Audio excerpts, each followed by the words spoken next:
Inkosatana Sikhanyiso seyisukumise umbukiso lotawukhanga baholi babohulumende bosamabhizinisi bemhlaba kanye nemabhizinisi lakhetsekile kuleli nesive lewatiwa nge-Royal Signature Expo 2026. Kutawuphindze kube ne-Royal Signature Raffle lehloseke kuhambisa nekuhalalisela ingwenyama kule minyaka lengu-40 ihola-ke leSwatini. Lo mbukiso-ke utawubanjwa mhla ka-25 kuya-ke kumhla ka-27 kuLwesitulu ehhotela le-International Convention Center ezulwini. Inkosatana ithi i-Royal Signature Raffle itawusita ekuthenini kubuthwe imali yekucedzelela lihhotela le-ICC ezulwini lokutawuholela ekuthenini kuthuthuke umnotho kanye nempilo yesive. Lithikithi lawo litawubita-ke imali lengu-200,000 emalangeni. Lo msebenzi-ke bewubanjelwe emahhovisini elibandla lelibutsa-ke umthelo ezulwini.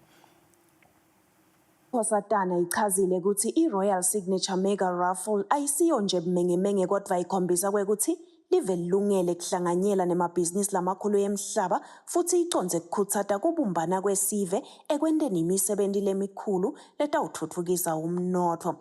Inkosatana ithi imihlomelo lotawuwinwa yehlukene kasihlanu kanti ifaka ekhatsi timotolo takanokusho kanye nebucwebe lenase imali yayo ihlanganisiwe ibita 50 million emalangeni. Collectively valued at 50 million emalangeni, including the Rolls-Royce Ghost, the Aston Martin, the Lamborghini Urus, the Mercedes Maybach, as well as a high-end collection of jewelry.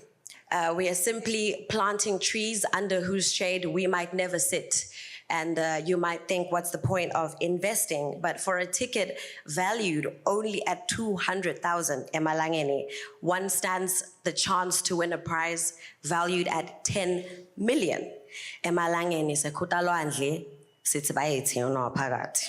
Inkosatana ichazile ukuthi imali letawucokelelwa kule raffle itawusita ukuthi icedzelwe lihhotela le-International Convention Center ezulwini lelitawudlala indzima lebandi kutfutfukisa umnotho wakuleli. Indvuna yelitiko letemabhizinisi nekutsengiselana umhlonishwa Manqoba Khumalo ithi umbukiso i-Royal Signature Expo utawungenelwa abahlanyeli mali baholi bemave lahlukene lokufaka ekhatsi belive le-Taiwan lokutawutfutfukisa indlela leSwatini lelichuba ngayo ibhizinisi kuthuthuke umnotho kuvuleke nemathuba yemisebenzi. Sinxusa-ke sive eMaswati lakhona la ekhaya nalangekho la ekhaya kwekuthi sitimbanza kanye sesabuka lengcophamlandvo kwekuthi inkosi yelive ilithethe kuphi lelive mhlazana iqala kuba sesihlalweni nga-1986 sesikuphi nyalo indlela yekuthi sitimbanza kanye-ke kule celebration kwekuthi number 1 siparticipate kule expo,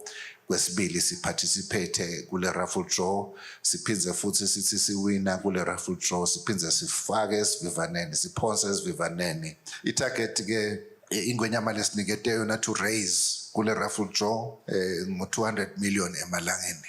And sitimisele kutsi sitawusebenta lo msebenzi lona kuze kuthi siyishaye leyo target. Inkosatane ichazile ukuthi kungenela i-Royal Signature Mega Raffle kutawubita imali lebalelwa ku-200,000 emalangeni kanti umklomelo lotawuwinwa utawubita imali lebalelwa ku-10 million emalangeni umunye. Lobikako nguNelson Dlangamandla kunavuma inkosi Nzinisa ezulwini.